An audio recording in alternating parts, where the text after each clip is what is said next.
get started, I will use the mic and then Zach can decide if he wants to. First off, I want to thank everyone for coming. I know it's the last week of summer and I'm glad to see you all here. As you guys probably already know, we're really excited about this next step that we're taking, going to Vice 3 during the school day. This change is all about helping our students stay focused, take care of their well-being, and spend more time actually connecting with the people right in front of them. We want to give them the very best school experience we can, and we believe this is a big part of making that happen. We're also lucky to have Zach with us tonight. He's going to share some research and insights about the effects cell phones can have on students. Then after his presentation, I'll walk you through our process that we're going to do every day in the school and then answer any questions you have. Again, we're thankful for Zach to make the trip down from Sioux Falls. Tonight, Zach received his bachelor's degree at USF, then continued his education and earned his master's in counseling from USD.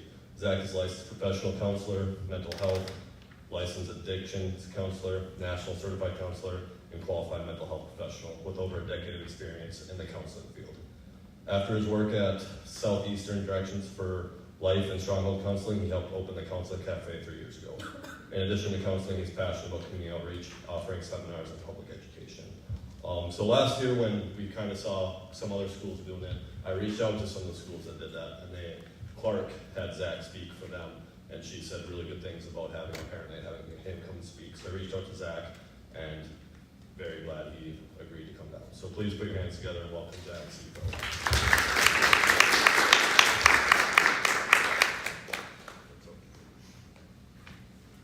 Can everybody hear me, or should I use the mic? Use the mic. Use the mic? All right. Sounds good. Now it's on. Okay. Yeah, I'm actually originally from Clark, South Dakota, so when I gave this presentation last year to Clark, it was nice to be back, and actually I have relatives in Sisseton, so I'm a little bit familiar with this area.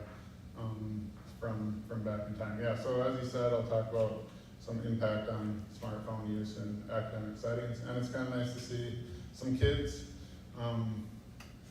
They might disagree, but we'll see how that goes. Okay.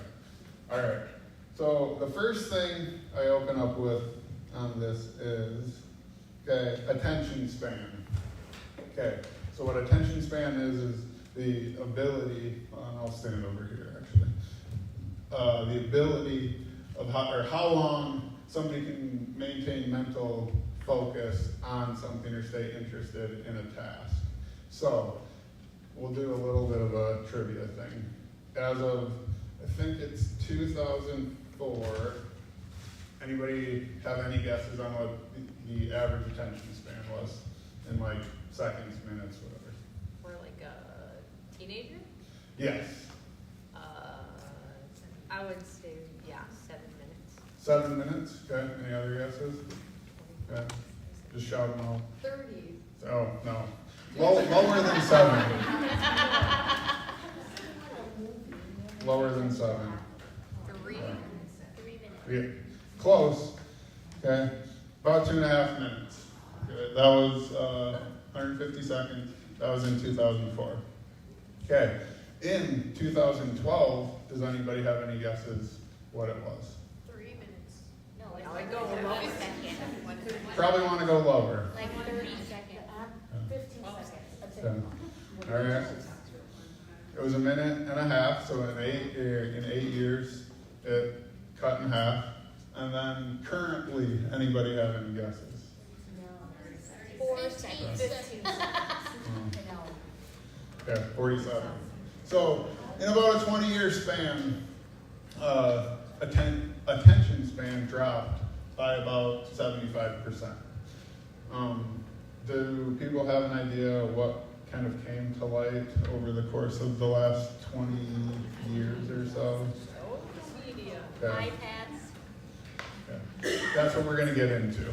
So, all right.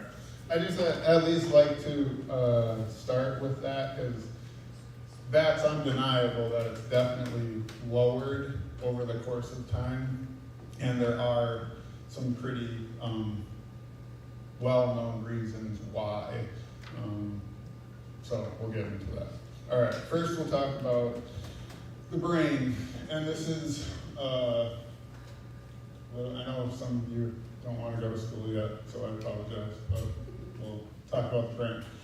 The parietal cortex, this is the back of our brain. This is the thing that, like it says up there, manage sudden events that require action. And like down by the brain stem, this is where it's responsible for arousal and governing the sleep-wake cycle. And then this is the thing that handles our decision-making and concentration.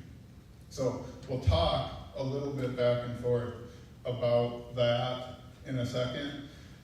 So when we're like first aroused, let's say, so if I'm driving here and I'm paying attention to the road, hopefully not on my phone, okay, and I see a deer cross the road, the first thing that's activated is this back of my, like it kind of like wakes me up or pulls my attention, and then I'm reacting and making a decision here. So this is the last thing that ends up coming into play, and for people, this is the last thing that develops throughout adolescence.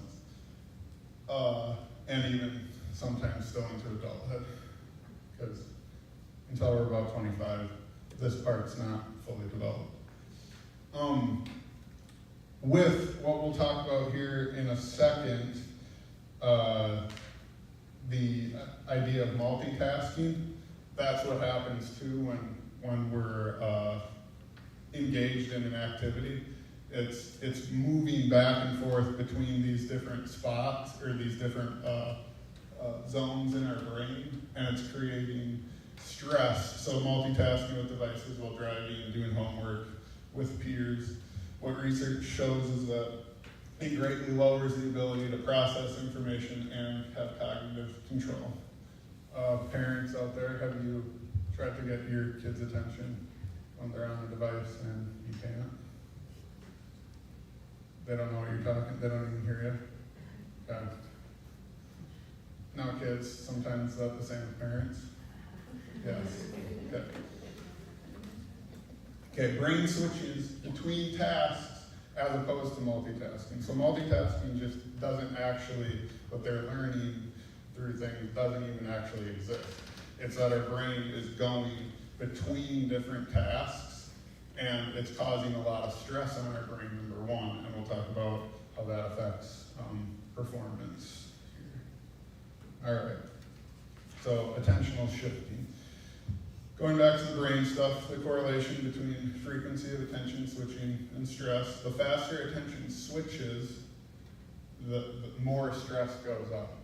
And the research around stress, cortisol levels, things like that aren't good. We'll just lay it out blankly. So the more we're switching our attention between things, the higher our stress levels are, and then the increased risk for negative health symptoms.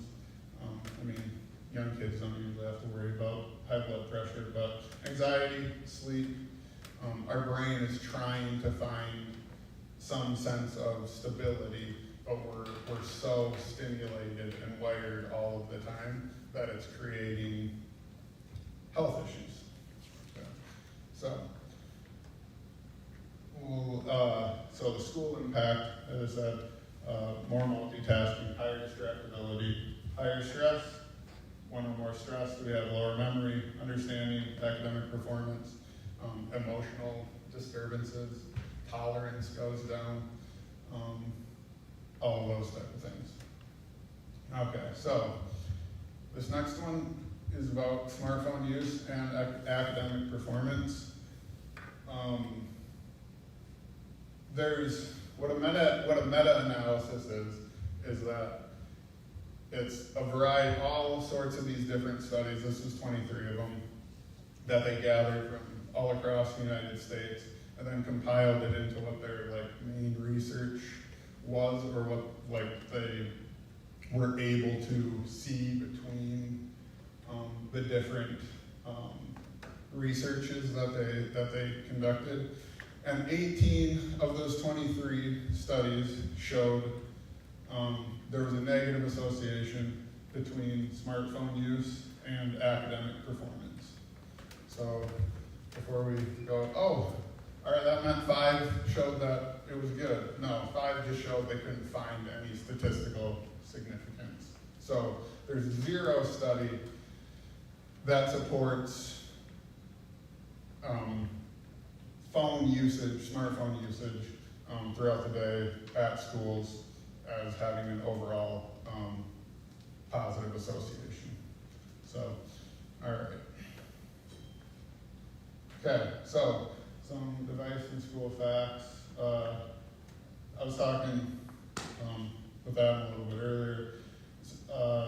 It is actually, the majority of schools across the country have these in place already. So when people say, well, nobody else does it, or anything like that, now, a lot of people do. It sounds like the state of North Dakota just passed a law like that, bans it in theirs. So it's actually more common what you're moving to than it is the exception. Okay. This is a good one too, and I'll add to it. So adolescents receive nearly 240 cell phone notifications over the course of the day. So, and it says a fourth of those in school. There was one college professor who had like his class of 20 students. What they did was they set their phone for that hour period on like the end of their desk. I mean, it didn't matter if they looked at it or not, but then after that course of the hour, they counted as a class how many notifications they had, and it was over 600 in a 1 hour span of over, so like, and we'll kind of talk about it too, even just the idea of like something buzzing or vibrating, or like that still shifts my attention, that still engages me in something that creates a desire to look at other things. So I found that just pretty eye-opening too. We do have, it's not only about that we get something or even that we're responding to it, even just knowing that it's happening, whether we look at it or not, takes our focus and places it someplace else. All right. Scores on the ACT for South Dakota. As you can see, it went down and then it actually just stayed the same level at 21.1 in 2023 and 24. So we also end up knowing educational scores, goals just have not been improving with more use. There's actually data in South Dakota that it's down, and now, okay, this is just my assessment of it. I would imagine more schools are implementing this. It's probably gonna stop going down and at least stabilize or hopefully increase. All right, like I said, this has happened nationwide, most researchers believe. This is a contribution of decrease, of a decrease in adolescent attention span. All right, so.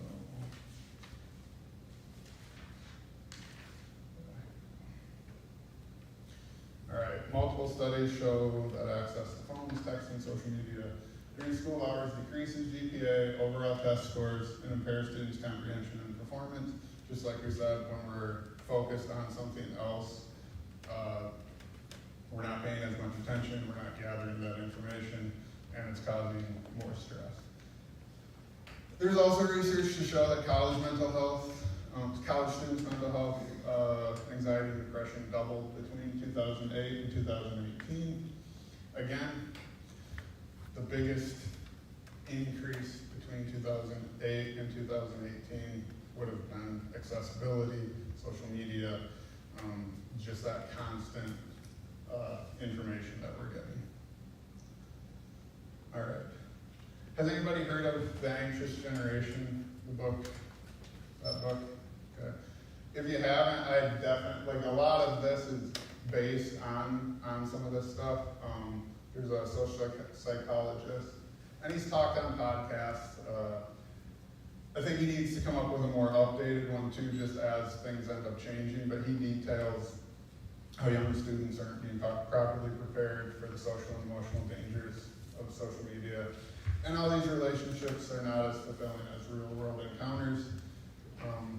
That's typically the argument that I hear between kids and parents too, is, well, you don't know what it's like to be a kid now. Well, yeah, no, we don't. But it doesn't mean that couldn't be that way. It couldn't be different. Okay. So why attention is lowered? Like we talked about earlier, constant notifications. Looking at a notification is just as distracting as responding to a text. This constant desire and need for connectedness, that's a big one, especially with different students. We'll talk about FOMO in a little bit. Second screens, again, the multitasking between devices, switching between gaming, computers, TVs, phones, music, all reduce attention span. And the other one, instant results.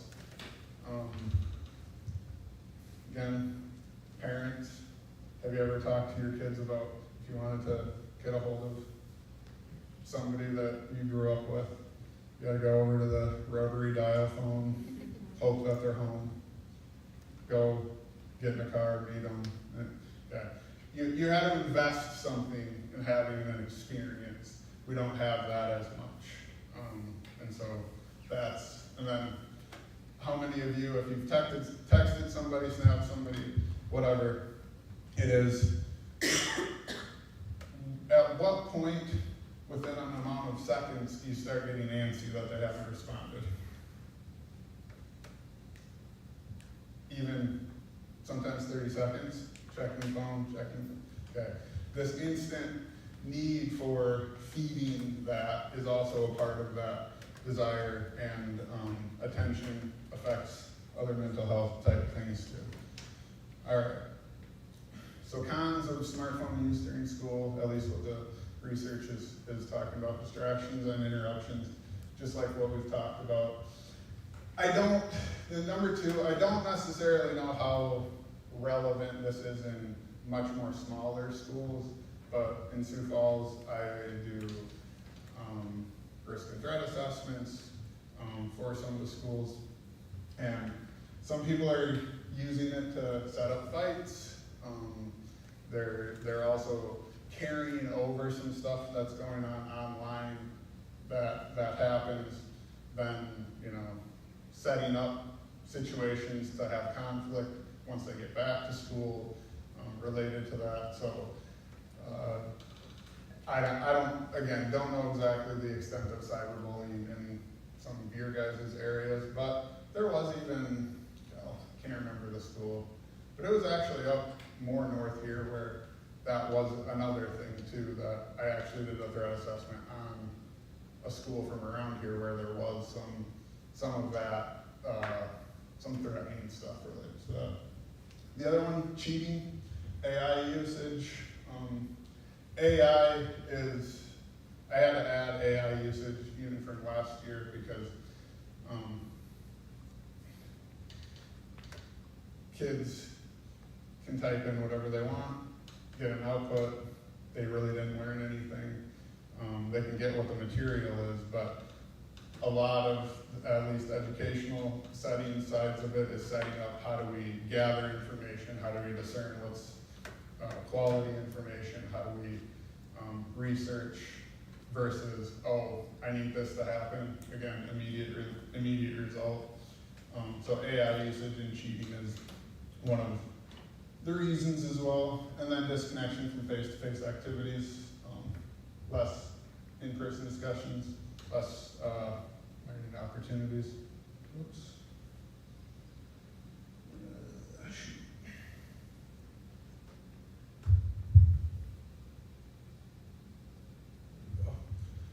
Yeah, I didn't want to skip this one. Empathy. Does everybody know what empathy is? Yeah. It's how a society really should focus on what's important, gathering a sense of community, connection. Societies are generally, healthy societies are built on empathy. and that is our ability to understand what is happening emotionally with somebody else, understanding how to communicate with somebody else. It leads to healthier relationships. Living and communicating via mobile devices gets in the way of empathy. Again, has anybody gotten a text, a message, anything like that where they're like, oh, are they mad? Oh, they put, what does that mean? Okay, when we just see the written word, we don't always end up knowing what it is that the intent of what it is. And so has anybody been angry about something that was unintentional that was texted to them? Sure. So that's that empathy side of it too, is we gain empathy through person-to-person interactions. When we lose that, when we disconnect from that, the social emotional connections diminish.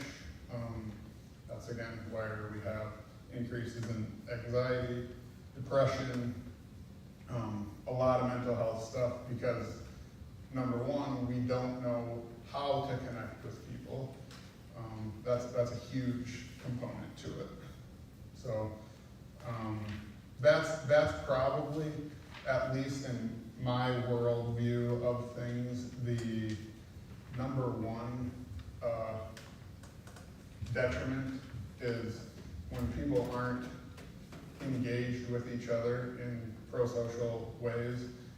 Okay, they can say, yeah, I'm gaming with somebody of mine, or I have friends from all over the world because I'm able to connect with them through Twitch, Twitter, whatever it is. That's still not necessarily a good connection. I'm guessing a lot of you end up playing sports in here. One of the greatest things about sports is that sense of coming together, interacting, finding a common goal, community involvement. All of that is stuff related to empathy. So that's a huge one. All right. Social media in developmental use studies, again, have found an association between social media use and depression and anxiety. The FOMO effect, I hear this one a lot. And mental health on the rise with social media increasing. How many of you love to go on to your feeds? There's so many, I can't keep track of them anymore. But are you on there saying, oh man, I'm not jealous at all of this person getting to go on a cruise. I'm not, but okay. We attempt to seek out some sort of fulfillment from that, but it's always, not always, most of the time left with, oh, we didn't get to do something that somebody else is posting about. Same thing with, I don't know, Snapchat has location settings, so multiple people can know, oh, all of my friends are over here and I didn't get invited to that. Why didn't I get invited? What's it like? It just creates a ton of negative effects the more that we end up knowing about what everybody else is doing in their life. Okay. All right. Some students are here, so that's good. The importance of parent-teacher-student engagement and follow through can lead to a smoother transition. So when parents, administrators, teachers are kind of on the same page related to it and helping kids understand, hey, this is important. I know you disagree with it. I can't imagine you would have too many kids that are like, yeah, I love giving up my phone. No, okay. But if everybody can stay on the same page, that's helpful. It's also a good reminder society's adjusted to demands and new rules, regulations historically. There was a time everybody threw a fit about wearing seatbelts, different substances, agree or disagree. You know, now people are able to use all sorts of different chemical substances for the treatment of different disorders. Athletic rules. I can't remember how many times they've switched the free throw line, leaving when it hits the rim versus the leaves the hand. Any sort of thing, there's always rules that get changed, and we just learn to adapt. The other one too is if Bill Gates, Tim Cook, and all their tech executives, you can just go online and look for interviews that they give. They don't let their kids have it. They have strict boundaries around them having devices. There was one funny one where Tim Cook was talked about, and the interviewer said, he's the creator of Apple. The interviewer's like, your kids must love you. They probably get all these cool devices anytime they want. No, they don't get to have any of this. Because they know what happens. Okay, so just quickly kind of, and some of this might be on one of those handouts that is out there too. Just some strategies to reduce multitasking. Avoid switching between tasks. Work on one task at a time for about 20 minutes. Switch to another task. Again, it reduces that stress. Schedule a time day to check your email rather than checking it throughout the day. Obviously, some people's jobs depend on different things, but just scheduling out when we're going to do something, or even again, looking at social media. If somebody's on Facebook, Snapchat, Twitter, whatever the thing is, if I just say, all right, I'm going to spend 15 minutes at this time versus, again, every time I pick up my phone, I'm checking back in, I'm checking back in, I'm checking back in, that reduces some of that stress too. Limit distractions. Again, this is where turning off notifications, having these things enforces it. You just don't get notifications, or at least you're not aware of that throughout the course of the day. Okay, let's see. Declutter your workspace. Visual clutter is distracting. That's enough. Again, any sort of things that take our focus away from what the task is, that's going to be more detrimental. And then practice mindfulness. Paying attention to what you're doing in the moment reduces multitasking. Okay, so that's that side of it in terms of it. Like I said, I did this in Clark last year. I got some responses from some of the teachers there. Overall, they were asked, how would you rate the overall impact of the no phone policy on classroom focus and attention? A vast majority of them said it was much improved. One person in all of the responses kind of shaded the other way. That was about it. Compared to previous years where your students off task or distracted during class, this is pretty mixed, but the majority of it, 70% of it, was that they were on task much more often, or somewhat more often, and another said about the same. But none of them said that they were off task more often. Did you notice any changes in student social interactions? Again, that face-to-face collaboration, the empathy stuff. This is one where I pay closest attention to. And 90% said at least there was some, 70% significantly more interaction. How do you describe the emotional well-being? 80% it was somewhat improved. One person said significantly improved, and one person said somewhat worse. Did the absence in phones reduce classroom disruptions? Again, 7% said it significantly reduced it. So a good vast majority. Have students expressed any opinions to you?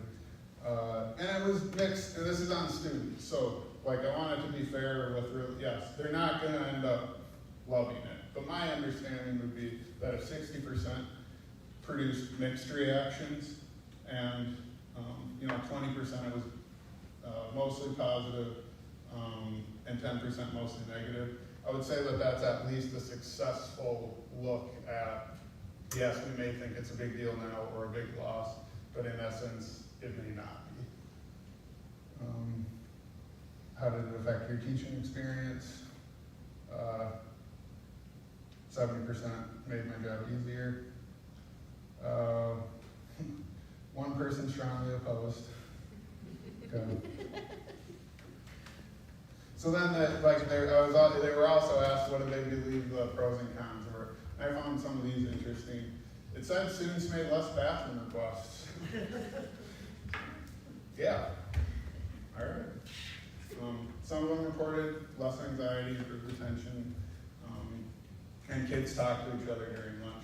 They also even said like they opened the gym during lunch too, and people were able to go in there and shoot hoops, stuff like that. And one of the main cons was the yearbook and camp. Like they had a rent out cameras because they used to use their phones and now they've changed that. So even in something like that, there could be accommodations made to like, certain particular classrooms.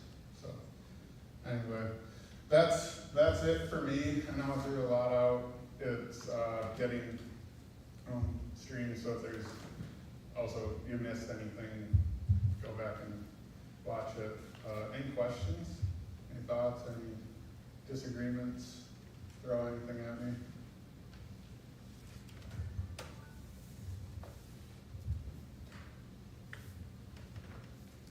A room of 40 people or so have no disagreement. Sounds good.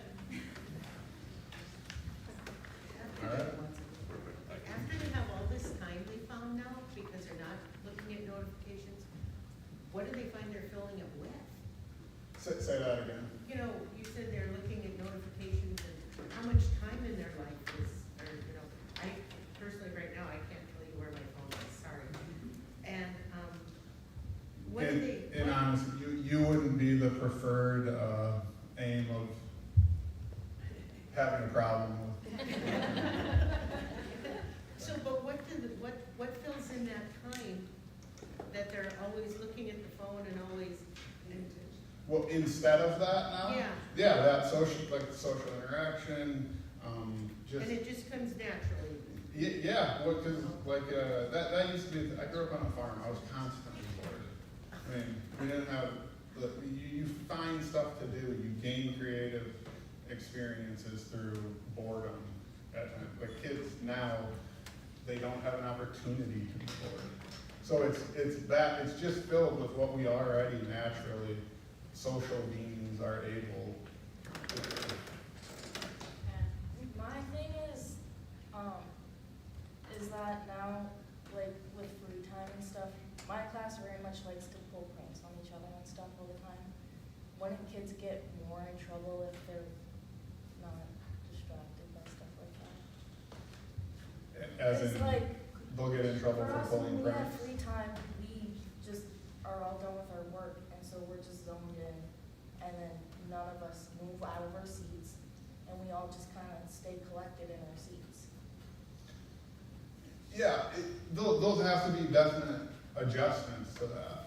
Again, you know, I would never say there's a one size fits all to it, but I would think, well, and again, more of a bold thing, that parents, administrators, would have a much better view of just some, you know, innocent, you know, horseplay or jabbing or whatever it is versus, you know, finding out that people are bullying or disconnected from friends. Again, the mental health side of it, within the, like when you said everybody's just sitting there, that they can talk, right? Well, there would Obviously, be- that's what we do, but it's more like forcing around and stuff.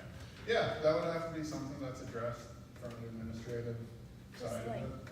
And my idea is like middle schoolers don't have phones at all. And think of how like middle schoolers act. They're also 2 to 3 years Yeah, less but like- developed. Think about like less distraction, my class. I don't know, But- not all of the But maturity yeah, goes you away, guys it like comes to- back. You guys like to have fun, yes, you're right, but I think he's thinking like at least you're interacting with each other and not just staring at the screen. That's which way you take it. And here, I'll be honest, like, this is probably much more needed in, let's just say, like, larger schools in like a hard and fast way. Smaller schools, there's still more of that. It's just, we're still way too connected than we should be anyway from like a electronics standpoint. Yeah. Just my opinion, but I think it's really important in smaller schools too, because kids need to learn that it's okay to sit there and be bored. Think about something in your head, that's what we used to do. Yeah. So, you know, it's always, I need something to fill my time, or I'm gonna cause trouble, not cause trouble, but you know, even my son tonight was like, well, I'm not gonna come because I'm gonna get in trouble acting up sitting here. I'm like, well, you can just sit here and be bored, but he didn't come, this one's not mine. This is mine before. But it's okay to learn how to sit there and be bored. That's the reality of life. When you sit through conferences as adults and you have to sit at work and sometimes you're bored. There's not always a distraction or something to keep you busy. You got to learn how to fill your time with what you're capable of filling your time with. Yeah. And that's what I think you're learning, sitting there without a cell phone, being bored. Right. It's okay. No, I agree. The thing that was, like, it's always, anytime, yeah, it's just, I have an addiction background with therapy stuff.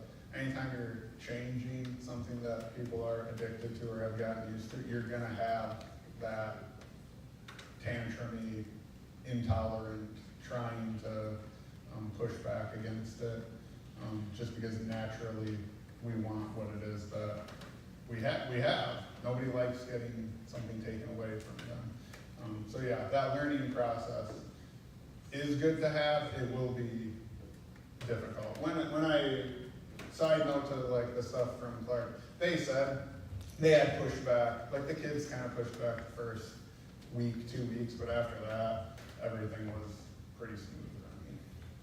So. Well, and like you said, Taylor, too, like, from a teacher perspective, too, we kind of, like, feel like it's a learning process for the teachers, too. Like, we let you guys just zone out sometimes, you know, in that free time, and maybe that's something that we have to learn, too, to let you, like, teach you how to be bored.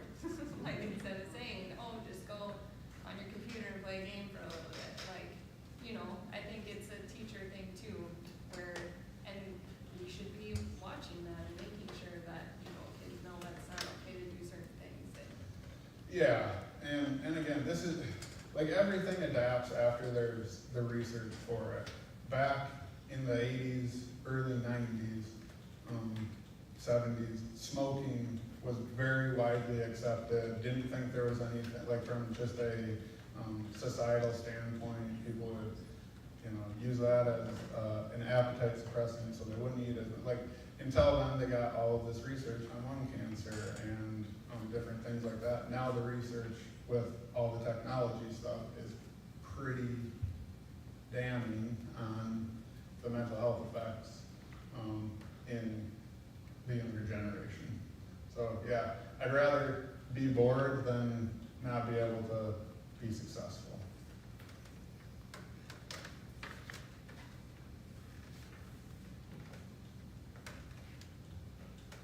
Anything else?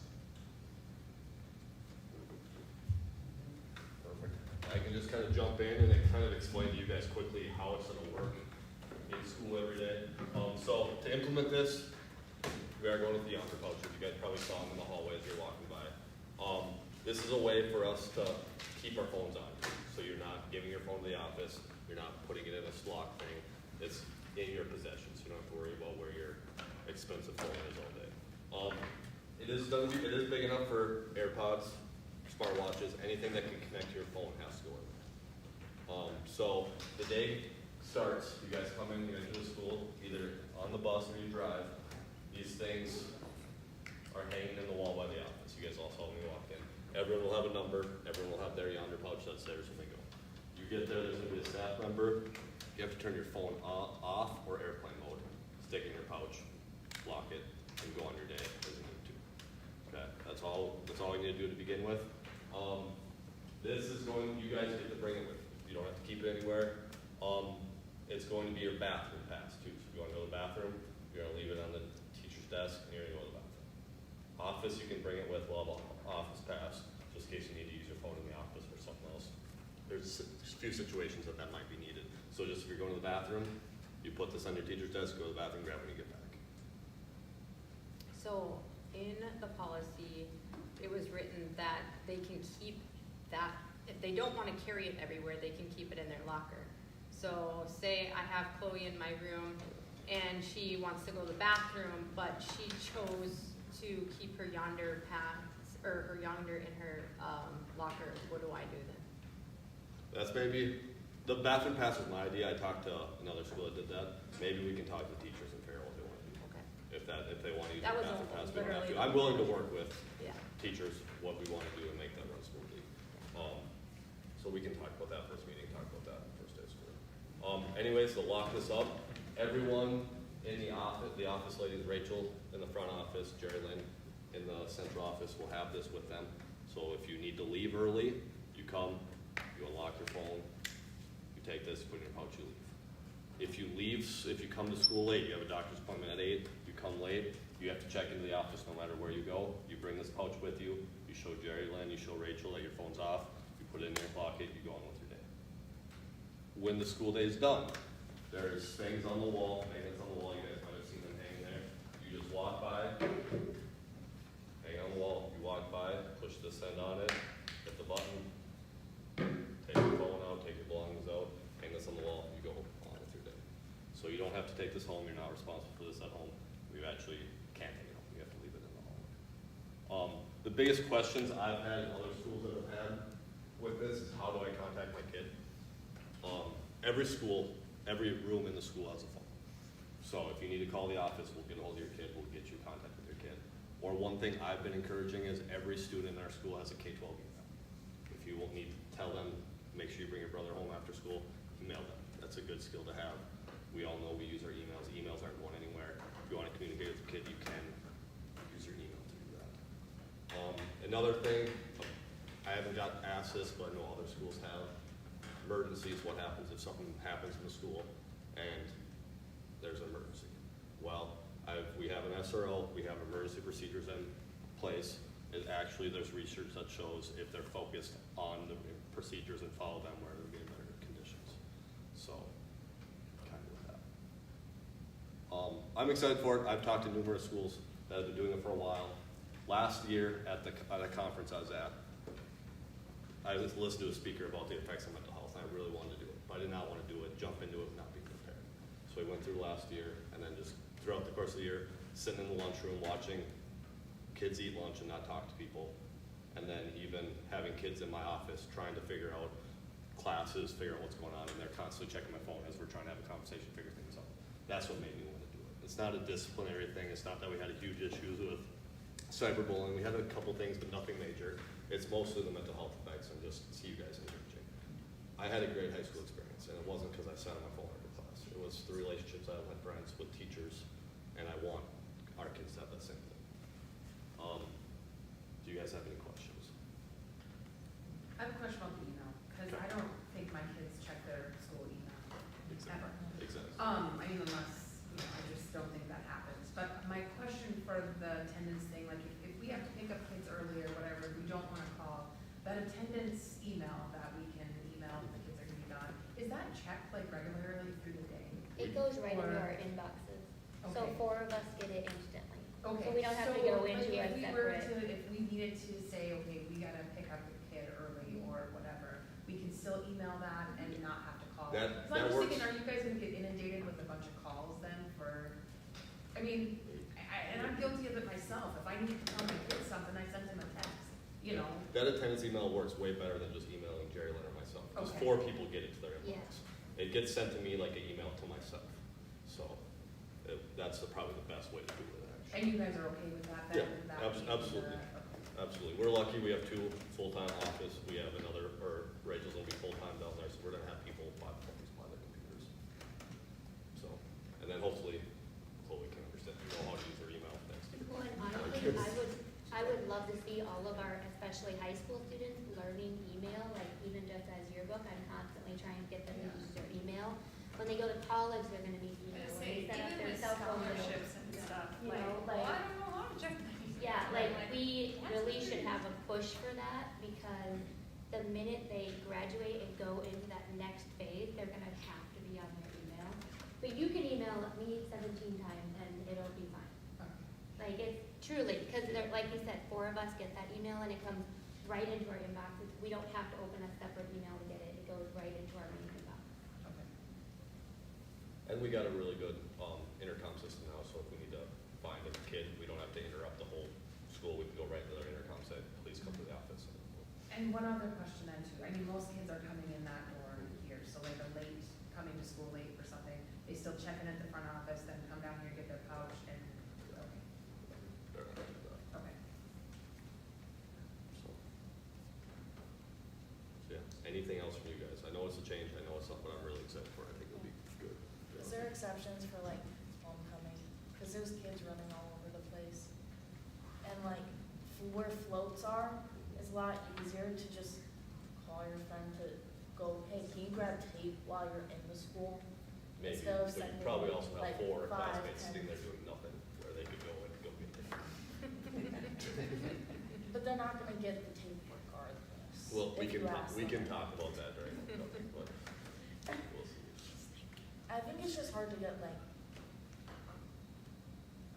No, you're fine. oh, and, like sports updates. Like, let's say, like, I don't know, the communication between the schools seems like it's never on the same page. It's kind of annoying. And a lot of the times the coaches would just text the kids and update them. And like, we knew what was going on, but a lot of the rest of them didn't. And so like, I feel like that So needs to that's get something onto we're, that. so that's something we're gonna have to get a lot better at, and letting you guys know. So if that's over the intercom or just coming around to the kids that need it, so. So we are teaching the kids to check their emails and have their inbox pulled up on their computer, if that's how it works.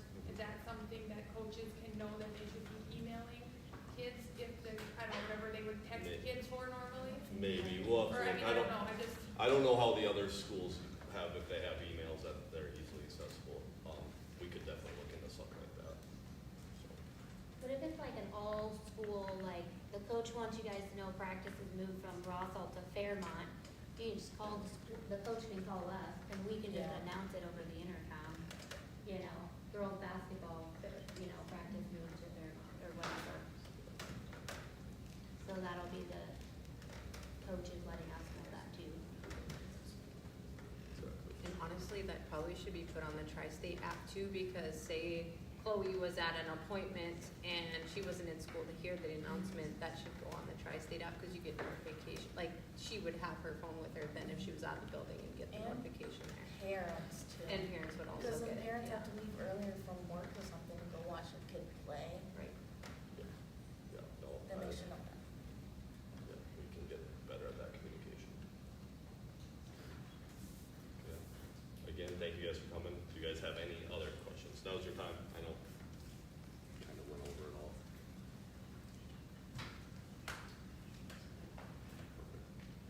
Should be good. Spencer, anything? I know just parents on the way out, if you wanna mess with them or unlock them, or kids, however, make sure you check them out before you go. This is 6 through 12, kids in grades 6 through 12. Elementary, you guys have, what are you guys doing, Spencer? The lockbox is in the classroom, so if there's anybody K through 5 that has their phone, the teacher will have a box in their classroom. The kids put it in there, lock it for the day, teacher will give it back. Is that not just 2? What? Like, if the kid has a gizmo, like if Riley has a Yeah, yeah. gizmo, that needs to go in there too, Yep. right? Sam has the ability to type it. Well, that's what I said to her, she's like, Yep. watch it there. She's like, "No." Yes, she is. No, you're fine, ask away. Maybe the policy's out there and I haven't read the policy, I don't know if you guys know it out there, but what is there gonna be a set of consequences? Oh, for I those who should don't go follow over the- that. The policies are on the table. Or you just pass it? Um, Okay. so Ken go over that. That wasn't my list to go over. First offense, your phone gets taken immediately when that happens. And then if you're a junior, senior, you lose open lunch privilege for 5 days. and you receive a lunch detention for first offense. Second offense, we take your phone again for the rest of the day. You lose open lunch for 10 days. You receive an after-school detention, and it is required that a parent or guardian comes and picks up your phone. So if Taylor gets her phone taken away, you're not giving her phone to Taylor after the second offense. Her parents have to come get it. If that's happening, they can't get there that day, it has to be the next day. That's what we're going to do. Third offense, you turn your phone off, or you get your phone taken away for the rest of the day. You lose open lunch privilege for the rest of the semester. You receive a 1-day in-school suspension. Your phone has to be picked up by a parent, and you are required to turn your phone into the office for the rest of the school year. So that is what we went with.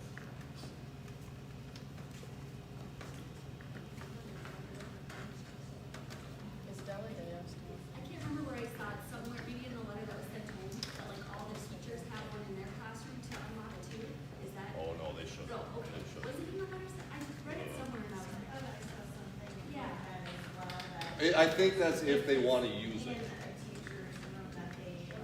It was meant to be if like Mrs. Creech is doing a project and they need it, they can take this with and they can use it for that hour. So not every day, but if there's an actual specific thing they need to use. And that was my question too, because I was, just as I was in my room, we don't, like, they have them with them, right? We Yeah. don't have, I don't have. No, they can keep it have on the them. pouch anymore, like, Yeah. for them to put it Yeah, in. they keep it on them. They keep It it needs to be off or in airplane mode, so they shouldn't be getting distractions. We will be going around doing bag pouch checks, where I'll just pop into a class, do a pouch check, open it up and your phone's not on airplane mode or off or your thing's broken, that's going to count as an offense. Or is there gonna be a learning curve, like the first week where you're We're- making sure everybody's Yes, following yeah, the rules? we're gonna be generous too. We're gonna be fine. How do dual credits work? Dual credits, come to the office, I'll pouch it, do what you need to do. And there's, So do I get it for the hour that I'm having it? we're gonna try to get everything unlocked. That's what's We're gonna gonna, try to get Deladeo everything does not. for dual credit. Especially. We're gonna try to get everything you need on dual credit. And again, that's gonna be a learning curve. They don't communicate with us what they need, so we need you guys to communicate with us. Make sense? Because just Dakota State doesn't send us, this is what the kids need, that's all. So be patient, if there's something you need, it's not blocked. It's just we don't know.